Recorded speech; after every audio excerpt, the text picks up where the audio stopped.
Hey everyone, welcome back to Wible's Garage. Now today we are going to be taking this old carburetor and putting a new one on to this Briggs & Stratton plastic style engine. This is the 450E series or 125 cc's. Now here you can see the old carburetor. It is model number, if I can get it to focus, which I can't, so it's number 285251. There it goes. So that's the model number you need to make sure you get if you have this style exact of engine. Let me get the camera to refocus here. There we go. So now we have this new carburetor, and we are going to go ahead and put it on the machine. Okay, so as you can see now, I have both hands off the camera. So we are going to go ahead and install this new carburetor. Now, that is the old one, so let's grab the new one. It's right up here. So here's the new carburetor, as you can see. First of all, before you do anything else, you want to visually inspect both carburetors. Make sure they both look the same on every side, because if they don't, then you're going to have problems with installing and it's not going to work properly. Now, as you can see, this one has a Briggs & Stratton logo on it, this one doesn't. The customer wanted the cheapest option possible, so I went with an off-brand. But typically these off-brands work just as well as the OEM parts from my experience. So what I'm going to go ahead and do is I'll pull this a bit closer so you can see it a bit better. There you go.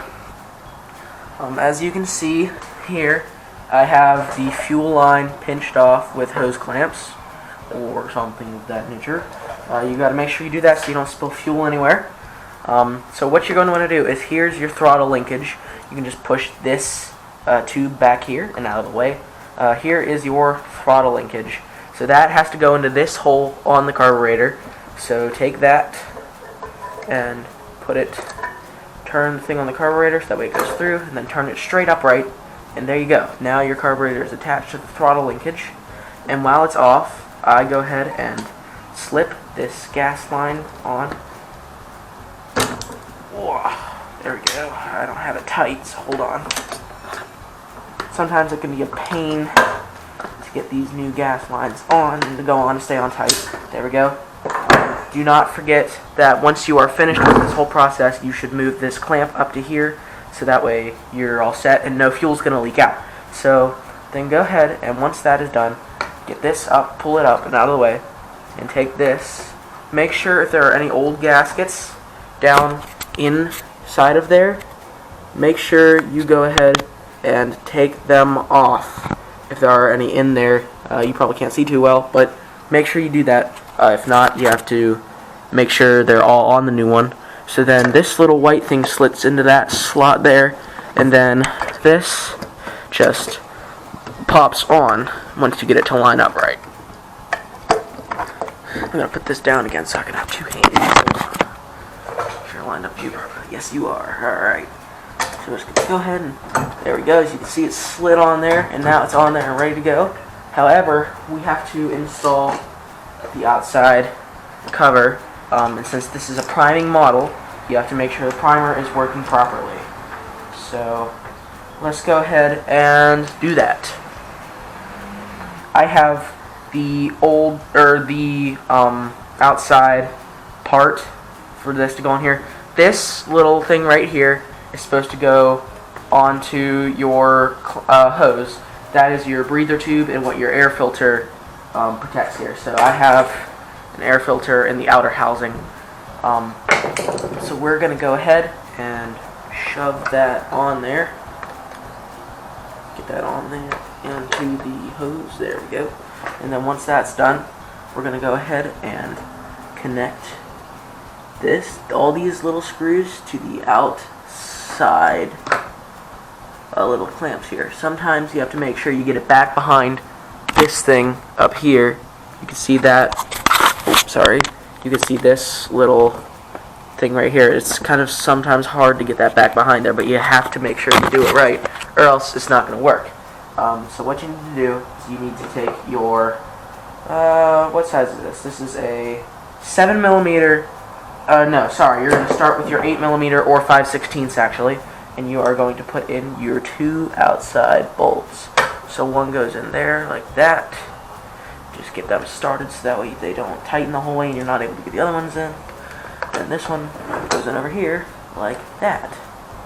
There you go. Now your two outside bolts are lined up. Now what you're going to want to do is make sure that everything's lined up properly. Take your two 8mm bolts, or sorry, 7mm bolts. Go ahead and slot them in. And as you can see here, that I actually did it backwards. Don't be like me. Don't mix it up. Here I will show you how to do it correctly this time. Okay, so here as you can probably see now is we're going to go for a different approach this time around. We are going to go ahead and line up the inside bolts first to make sure it is properly sealed to the carburetor. I put in the outside bolts first. It's okay to do it that way, but I typically like to put in the inside bolts first.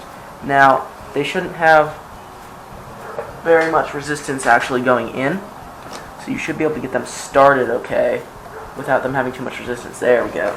And now that bottom one looks like it is also lined up, so this shouldn't be too hard to do. So go ahead and make sure it's lined up. Go ahead and put in your screws. So you start with that one. As you can see, I'm just going to go ahead and show you where the screws go. You have your 7mm screws that go in here and down here into that hole, and then your 8mm go onto the mounting bracket here and here. And I'll be back once these are all in. Okay, so now as you can see here, we have all of the bolts tightened, and that's on there and ready to go. What you're going to want to do next is take your fuel clamp or your pliers and make sure that this right here is up flush to the carburetor, up against the carburetor, so that way no fuel leaks out on you. So as you can see, we've let it sit and run for a minute, and it's cleared itself out, and now it's running pretty well. It's running and cutting the way it's supposed to. So now let's go ahead and put the outside carb cover back on. And now there you have it, folks. That's how you swap a new carburetor onto this Briggs & Stratton 450E 125cc engine. Thank you for watching this video. Don't forget to leave a like, comment, and subscribe. As you saw, this mower was running perfectly now. So if you have any tips or tricks, leave them in the comment section below. And I hope to see you all in the next video coming soon. Thank you. Bye.